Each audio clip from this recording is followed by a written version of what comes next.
All right, I want to start this off with a story that's going to mess with your head a little bit. It seriously challenges everything we think we know about financial success. It's a story about two men whose lives, on paper, shouldn't even be compared. But what happened to them will completely flip your understanding of money and intelligence. So just look at this contrast. It's insane. In one corner, you have Ronald Reed. This guy spent his entire life fixing cars at a gas station and sweeping floors as a janitor. Then, in the other corner, you have Richard Fuscone. We're talking Harvard MBA, a top exec at Merrill Lynch, one of Crane's 40 under 40. He lived in a mansion the size of a hotel. If you were going to bet on who would win at the game of money, you'd put every dollar you had on Fuscone. But this is where the story takes a hard left turn. When Ronald Reed, the janitor, passed away, he quietly left behind an estate worth over $8 million. Most of it he just gave away to his local library and hospital. Around the exact same time, Richard Fuscone, the guy with the perfect resume, was filing for bankruptcy. His massive mansion was foreclosed on. The humble janitor didn't just beat the Harvard exec, he lapped him. And that really brings us to the core question here. How is this even possible? I mean, think about it. If you spend 50 years doing backyard surgery, you're not going to be better than a Harvard-trained surgeon, right? If you build sheds your whole life, you're not going to out-design a world-class architect. So what on earth makes money so different? And here is the answer. It's actually pretty simple. Finance isn't like physics or medicine. It's not a hard science. It's a soft skill. And when it comes to soft skills, how you behave is way more important than how smart you are. Ronald Reed was patient. Richard Fuscone was greedy. And that behavioral gap completely swallowed the massive intelligence and experience gap. So this idea leads us to a really critical concept. Getting rich and staying rich are two totally different things. We spend all our time learning about the first part, but as we're about to see, the skills you need for each aren't just different. A lot of the time, they're the polar opposite. Think about it like a sport. Getting wealthy, that's all offense. It's about taking risks, being optimistic, putting yourself out there. But staying wealthy, that's pure defense. It's about humility, it's about a little bit of paranoia even. It's the fear that everything you've made could be taken away from you in a heartbeat. And history is just littered with people who were geniuses on offense, but couldn't figure out how to play defense. Take Jesse Livermore.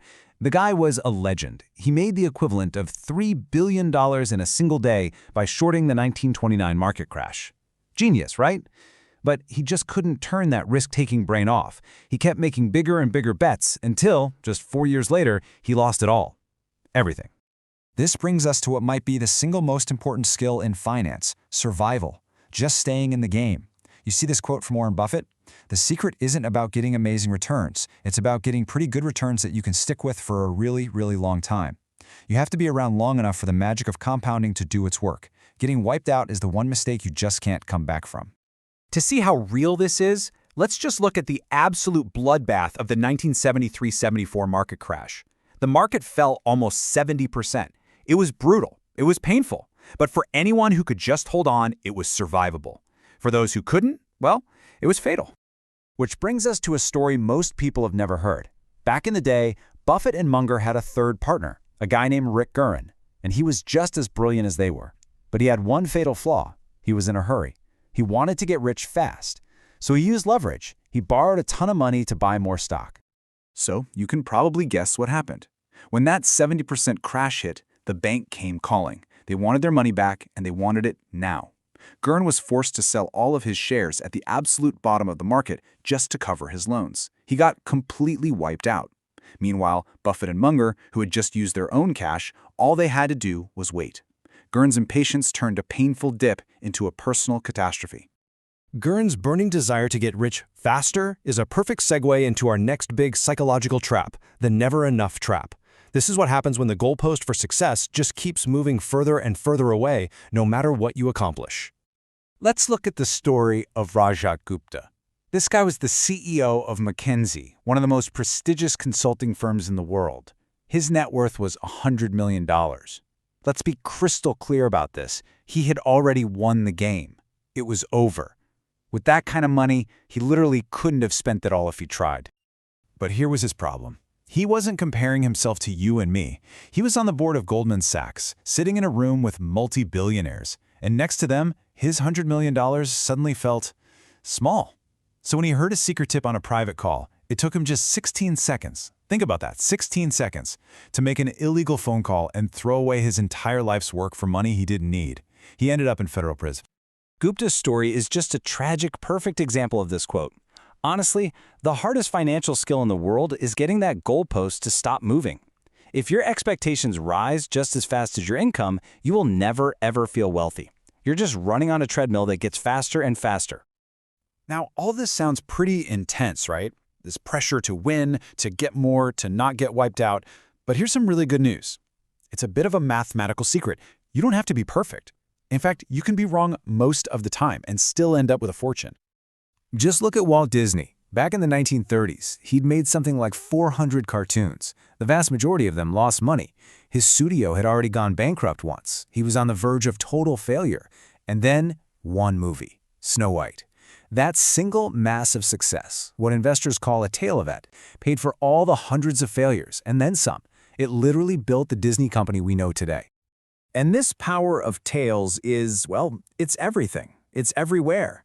In venture capital, one big hit like Uber pays for 50 other investments that go to zero. In the stock market, a tiny handful of superstar stocks, your Apples, your Amazons, are responsible for almost all of the S&P 500's returns over time. If you try to pick stocks and you miss those few big winners, you are guaranteed to fail. And that right there is the most powerful argument for simply buying a broad index fund. It guarantees you own the big winners, whoever they turn out to be. Okay, so let's start to tie all this together. Let's talk about what wealth actually is. We tend to throw around the words rich and wealthy like they're the same thing, but they are not. They are fundamentally different. And the real key to all of this is understanding that true wealth is what you don't see. Being rich is visible. It's a high salary, it's a fancy car. When you see someone driving a $100,000 car, the only thing you know for certain is that they have $100,000 less than they used to. That's it. But wealth is invisible.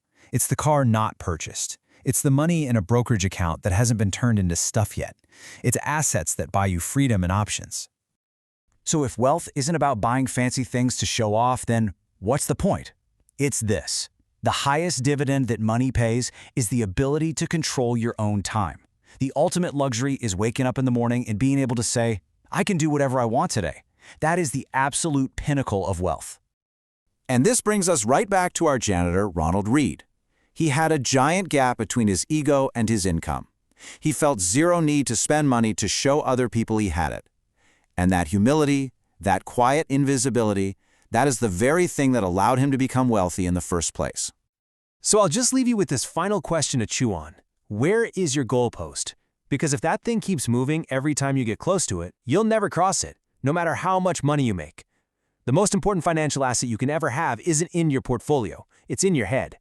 It's the ability to finally truly say to yourself, I have enough.